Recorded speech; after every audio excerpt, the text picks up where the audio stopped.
வணக்கம். நான் ஸ்ரீரங்கம் ரவி உங்களோட பேசிகிட்ருக்கேன்.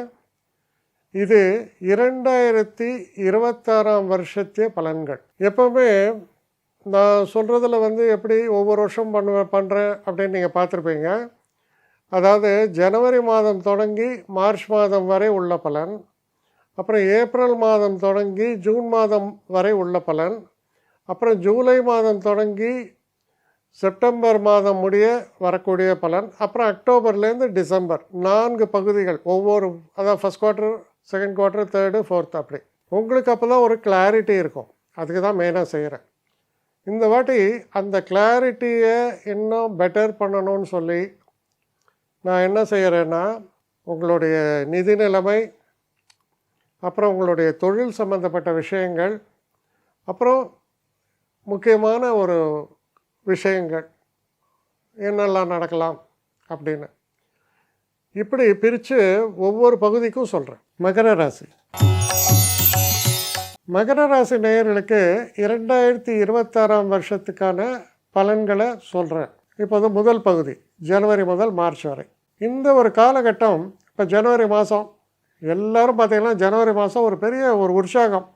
புத்தாண்டு பிறக்கிறது, நிறைய பேர் புத்தாண்டு சபதம்லாம் வேறு எடுப்பாங்க. நான் அதை பண்ண போகிறேன், இதை பண்ண போகிறேன்னு. அது ஒரு பக்கம்.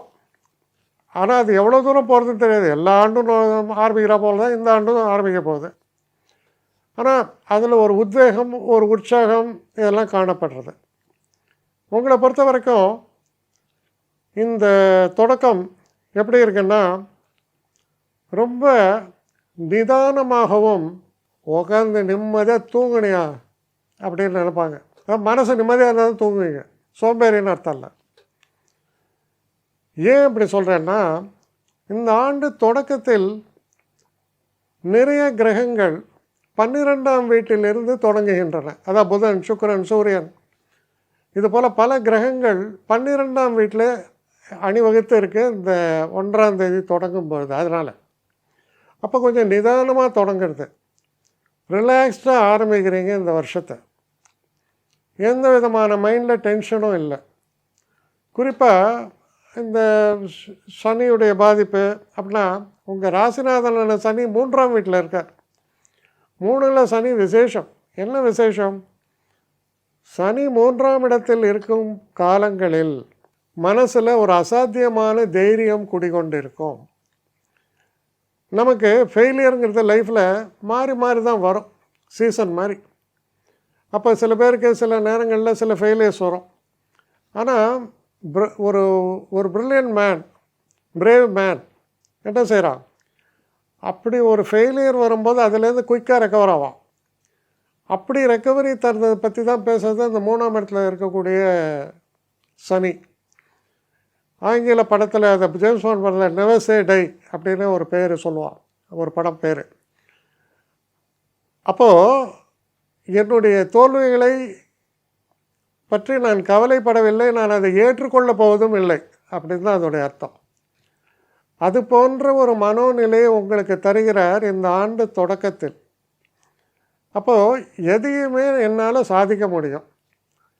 என்ன நடந்துட போகிறதையா, இந்த இடத்துல எனக்கு ஒரு அடி வாங்கும், ஸோ வாட், நான் எழுத அடுத்து திரும்ப ஓடுவேன் அப்படின்ற மனோநிலை ஏற்பட்டால்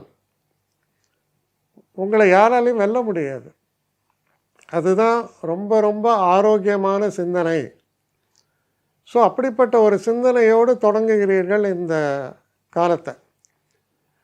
இதில் பிப்ரவரி மாதம், மார்ச் மாதம்லாம் என்ன ஆகுதுன்னா, எவ்ரி மந்த் அந்த அப்படியே செட்டாக, இன்க்ளூடிங் செவ்வாய் உங்கள் ராசியில் உச்சமடையக்கூடிய ராசி மகர ராசி. அப்போ பிப்ரவரியில் செவ்வாய், சூரியன் எல்லோரும் ஒன்றா உட்காடுறாங்க. தை மாதம் சொல்கிறோம், அதாவது ஜனவரி 15 டு பிப்ரவரி 14 வச்சுங்க.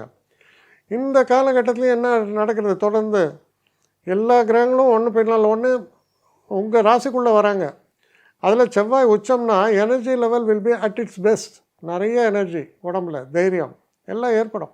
இன்னும் கான்ஃபிடெண்ட்டாக நீங்கள் உங்களுடைய கான்ஃபிடென்ஸோடைய அந்த இது மெர்க்குரி லெவல் வச்சா அந்த கான்ஃபிடென்ஸ் ஏறிட்டே போகுது. அதுக்கப்புறம் இதற்கு அடுத்த மாதம், அதாவது மார்ச் மாதம் தொடர்ந்து அதே போல் எல்லாமே சிறப்பாக இருக்கிறது. ஆனால் முதல் 3 மாதங்கள் பார்த்திங்கன்னா நல்ல ப்ராஸ்பெக்டோடு மட்டும் இல்லை, ஃபைனான்ஷியல் பொசிஷனும் நல்லா இம்ப்ரூவ் ஆகுதுன்னு சொல்லுது. அப்போ திடீர்னு எங்கள் கம்பெனியில் இன்க்ரிமெண்ட்டாக கொடுப்பான், எங்களுக்கு தெரியாது அவனை பற்றி அப்படிப்பீங்க. அப்படி அர்த்தம் இல்லை. பணம்ன்றது ஒரு பக்கம், இன்னொரு பக்கம் ஒரு நிறைவு, ஒரு லாபம், இதெல்லாம் பற்றி கூட சொல்லலாம். ஒரு குறை இருக்காது. நான் கம்மியாக இருக்குது, எனக்கு ஷார்ட் ஃபால் ஆகுது, அந்த குறையெல்லாம் இல்லாமல் நன்னா இருக்குன்னு அர்த்தம். அப்படிப்பட்ட காலம். அதற்கப்புறம் என்ன ஆகுது, இரண்டாம் பகுதி. ஸோ இந்த மாதிரியான ஒரு சுச்சுவேஷன். இந்த சுச்சுவேஷனில் நான் இப்போ உங்களுக்கு எக்ஸ்பிளைன் பண்ணிட்டு வருது என்னென்னா, முதல்ல ஹெல்த்து ப்ராப்ளம். ஹெல்த்துன்னு சொன்னால் நான் என்ன சொல்கிறேன், உடம்புல ஃபுல்லாக எனர்ஜி இருக்குது. அப்போ எங்கே இந்த ஹெல்த்து ப்ராப்ளம் வரும்? ஹெல்த்து பக்காவாக இருக்கும், ஹெல்த்தில் எந்த பிரச்சனையும் உங்களுக்கு தலை கட்டாது. Sound health. ஏதாவது பிரச்சனை இருந்தால் கூட யூ வில் கெட் ரெக்கவர்ட்.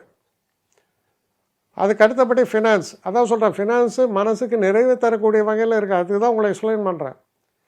அதுக்கு அடுத்தபடி நல்ல ஈவெண்ட்ஸ் ஏதாவது நடக்குமா அப்படின்னா, இந்த ஒரு காலகட்டத்தில் மனதுக்கு இனிய நல்ல நிகழ்வுகள் நடக்கக்கூடிய காலம். நீங்கள் வேலை பார்க்குற இடத்துல உங்களுக்கு நல்ல அப்ரிசியேஷன் கிடைக்கும். படிக்கக்கூடிய மாணவர்களுக்கு நல்ல ஒரு என்கரேஜ்மெண்ட்டு.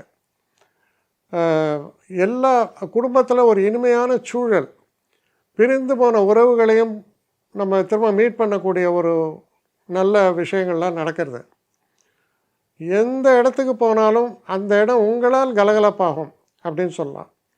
அதுபோல் ஒரு தன்மையெல்லாம் இந்த காலகட்டம் சொல்லப்படுவதால் இந்த முதல் 3 மாதம் மிக சிறப்பு. இரண்டாம் பகுதிக்கு போகலாம். இது ஏப்ரல் தொடங்கி ஜூன் வரை. இந்த பகுதி பெரும்பாலான ராசிகளுக்கு பிரச்சனைன்னு நான் சொல்லிட்டு வரேன். ஆனால் உங்களுக்கு அப்படி இல்லை. நான் முதல்ல என்ன சொன்னேன், சனி 3ஆம் வீட்டில் இருப்பது சிறப்பு. இப்போ 3ஆம் வீட்டில் பார்த்தீங்கன்னா எல்லா கிரகமும் திரும்ப போய் அசம்பிள் ஆகுது ஏப்ரலில். முக்கியமாக சனி, செவ்வாய், சுக்கிரன், புதன் இவங்கெல்லாம் போயிட்டு 3ஆம் வீட்டில் போய் உட்கார்றாங்க. அதான் மீன ராசியில்.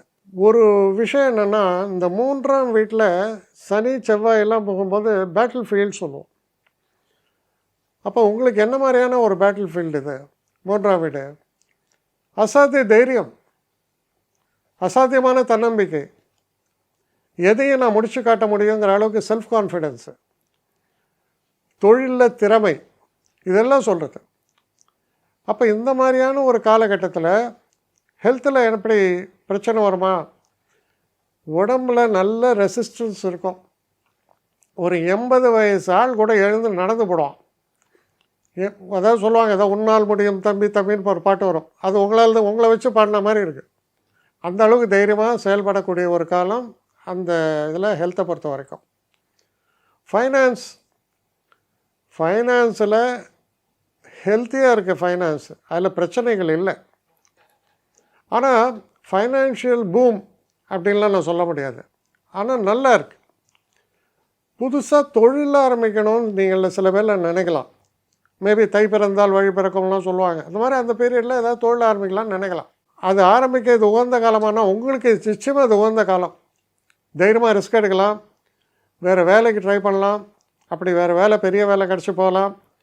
வெளிநாட்டு பயணங்கள் சித்திக்கும், நல்லா நடக்கும். நீங்கள் என்ன ஃபீல்ட் ஆஃப் ஆக்டிவிட்டியில் இருந்தாலும் அதில் சிறந்து விளங்குவீர்கள். குறிப்பாக சொல்லப்போனால் ஸ்போர்ட்ஸ்மேன் சொல்லலாம்.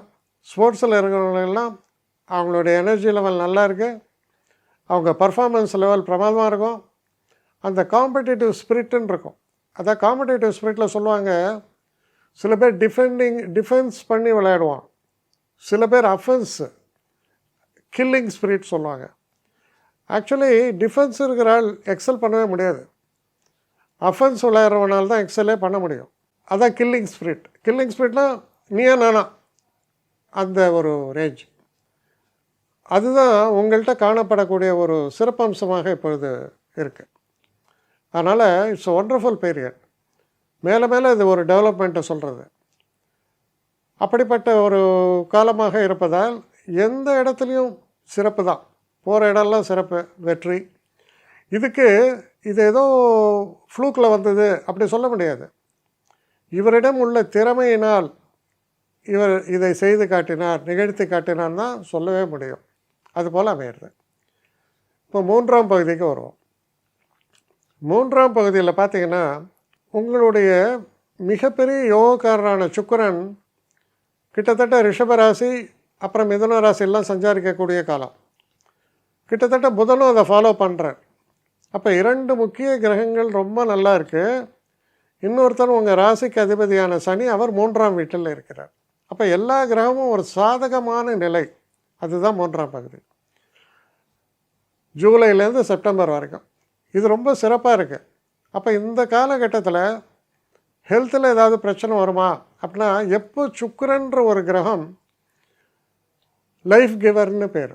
அதாவது நம்ம சரித்திர இதில் புராணங்களில் சொல்லப்பட்டது, சுக்கிராச்சாரியார் இறந்தவரையும் எழுப்புவார் அப்படின்னு. அந்த பவர் குருக்கு கூட கிடையாது, சுக்கிரனுக்கு உண்டு. இன்னும் ஒரு விஷயம் உங்களுக்கு சொல்கிறது என்னென்னா, நிறைய டாக்டர்ஸ்க்கு சுக்கிரன் நல்லாயிருக்கும், அதனால தான் அவன் கைராசி டாக்டராகவே இருப்பான். அதுபோல தான். அப்போ என்ன நடக்கிறது இந்த நேரத்தில்? மிக சிறப்பான நல்ல பலன்களைத்தான் திரும்ப சொல்கிறது. அப்போ recovery from health issues, health நல்லா இருக்குது. பிரச்சனைகள் சில பேருக்கு பெரினியல் ப்ராப்ளம்ஸ் இருக்கலாம், பிறவையிலேருந்தே சில பிரச்சனைகள்லாம் இருக்கும். அவங்க கூட இந்த காலகட்டத்தில் ஒரு ஸ்டெபிலிட்டி இருக்கும், நிம்மதியாக இருப்பாங்க. அது போன்ற காலமாக இது சொல்லப்பட்டிருக்கு. இப்போது நம்ம கடைசி பகுதிக்கு வரோம். இது அக்டோபர், நவம்பர், டிசம்பர் மாதம். இந்த மாதத்தை பொறுத்த வரையில் ஒரு சில நிகழ்வுகள் உண்டு. அதில் குறிப்பாக நவம்பர், டிசம்பரில் குருவானவர் சிம்ம ராசிக்குள்ளே போகிறார். கடகத்தில் இருக்க சிம்மத்துக்குள்ளே போகிறார். சிம்மத்துக்குள்ளே குரு போனால் அது 8ஆம் வீடு. அது ஓரளவுக்கு ட்ராபேக் தானே? எஸ். அப்போது அந்த நேரத்தில் ஃபினான்ஷியல் சம்மந்தப்பட்டதோ இல்லை ஹெல்த்து சம்மந்தப்பட்டதோ கொஞ்சம் செட்பேக்கை காமிக்கக்கூடிய காலம்தான் அது. அப்போ அந்த ஒரு காலகட்டத்தில் ஒரு பெரிய அதிர்ஷ்டம் அப்படிங்கிற வாய்ப்புகள்லாம் இல்லை. ஆனால் அதே நேரத்தில் பெரிய பாதிப்பும் ஒன்றும் கிடையாது. அப்போது ஏதாவது பிரச்சனைகள், கொஞ்சம் கொஞ்சம் தொல்லைகள் இதெல்லாம் ஹெல்த்தில் வரணும் அப்படின்னா அது கொஞ்சம் கவனமாக இருக்கணும். அதுவும் குறிப்பாக நவம்பர், டிசம்பரில். ஃபைனான்ஸை பொறுத்த வரைக்கும் இருக்கிற ஃபைனான்ஸு நல்லபடியாக ஓடும். அடிஷ்னலாக ஏதாவது ஒரு கெயின்ஸ் எல்லாம் எனக்கு வருமா அப்படின்னா அதுக்கு உகந்த காலமாக அது தென்படவில்லை. கெரியரை பொறுத்த வரைக்கும் இந்த ஒரு காலகட்டத்தில் கெரியரில் ஒரு பெரிய அதிர்ஷ்டமோ புதிய வாய்ப்புகளோ இல்லை. இருப்பது நன்றாக இருக்கும். முக்கியமான விஷயம் அதை புரிஞ்சுங்க, இருப்பது நன்றாக இருக்கும், புதிய வாய்ப்புகள் அப்போது தோன்றாது. அதனால் இந்த நேரத்தில் நான் வேலையை ரிசைன் பண்ணுறேன், புதுசாக பண்ணுறேன், அதுக்கெல்லாம் அது உகந்த காலம் சொல்ல முடியல. குடும்பத்தில் சந்தோஷங்கள் நிறைந்திருக்குமா? நிச்சயமாக நிறைஞ்சிருக்கு, எந்த பாதிப்பும் இல்லை. புதிதாக வண்டி வாகனங்கள் வாங்க முடியுமா? வாங்குவீங்க. வீட்டை அழகுபடுத்துறது, வண்டி வாகனங்கள் வாங்குவது, சில வேலைகளெல்லாம் ஈடுபடுவது, சில செலவுகள் தான், ஆனால் அது உருப்படியான செலவுகள், மனதுக்கு நிறைவே தரக்கூடிய செலவுகள், இதெல்லாம் இருக்கும். சுபமாக இருக்கிறது, சுப பலன்கள், அதை சொல்லணும், அது இருக்குது. எல்லாத்துக்கும் மேலே மனசில் நிம்மதி இருக்கும், நிம்மதியான உறக்கமும் இருக்கும். ஸோ இது போல தான் இந்த வருடத்தின் பலன்கள் உங்களுக்கு அமைவதால் ஒரு சாதனையை நிகழ்த்தக்கூடிய நல்ல வருடமாக உங்களுக்கு இந்த வருடம் அமைகிறது. என்னை காண்டாக்ட் பண்ணணுன்னு நினைக்கிறவங்க srirangamravi1@gmail.comன்ற ஒரு முகவரிக்கு உங்களுடைய இதை அனுப்புங்க. கட்டணம் உண்டு, அதோடைய விவரங்களை நான் உங்களுக்கு அனுப்புகிறேன். ஆனால் நான் இன்றைக்கி மேல் அம்சம் இன்னும் பதில் வரலையே அப்படின்னு வருத்தப்படாதீங்க. ஏன்னா எனக்கு கொஞ்சம் பெண்டிங்கில் இருக்குது. ஒரு நாளைக்கு எவ்வளோ பேரை நான் பார்க்க முடியும்? 3 பேர் 4 பேர் மேலே என்னாலையும் பார்க்க முடியாது. ஆனால் நிறைய பேர் ஆசைப்பட்றாங்க.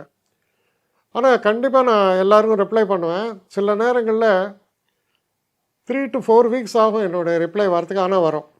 ஏன்னா நான் எல்லோரும் ஒரே நேரத்தில் ஒரு நாளைக்கு 10 பேர் பார்க்கணுன்னா முடியாது. ஸோ அதை கன்சிடர் பண்ணுங்கள். நான் நிச்சயமாக ரெஸ்பாண்ட் பண்ணுவேன். இதில் இந்த கல்யாண பொருத்தங்கள் போன்ற விஷயங்களை ஓரளவுக்கு அவசரமாக பார்க்கணுன்னு நினச்சா அதுக்கு ஓரளவுக்கு ப்ரையாரிட்டியும் தரேன். அதனால் கொஞ்சம் பொறுமை காக்க வேண்டும். கொஞ்சம் டிலே ஆகிறதுக்காக என்னை மன்னிக்கணும். ஆனால் I am in a helpless situation. அதனால தான் நிச்சயமாக ஐ வில் ரிப்ளை யூ.